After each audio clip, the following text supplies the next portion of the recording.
எங்க போற? வாயில வசம்ப வச்சு தேய்க்க, வாய்க்கால தண்ணி வந்து வாயை கூப்பிடுடா. எடுபட்ட வேலை போகும்போது எங்க போறேன் கேட்கிறேன், விளங்குமாடா? போடா போடா போய் வேலை வெட்டிந்தா பாருங்கடா. கேட்கிறான் டீட்டெயில். ஏண்டா நல்லா தானே வந்துகிட்டு இருக்கேன், கொஞ்சம் சும்மா இருடா.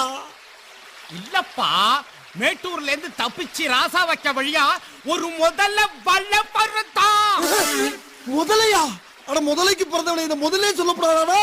பாதியில வந்து நின்று அங்கிட்டும் போக முடியாம இங்கிட்டும் போக முடியாம அலமோதிக்கிட்டு இருக்கேன். இப்ப முதலைங்கிறேடா, பொல்ல மாதிரி போல கத்தாதரா. அவன் சத்தத்தை கட்டு முதல்ல வேலை வந்துட போகுது, கொஞ்சம் சும்மா இருடா. ஆஹா, மாட்டிக்கிட்டான். லேசா சத்தம் போட்டதுக்கே இந்த பதறான். கார் வரட்டும், இன்னைக்கு கவுத்தர வேண்டியதுதான்.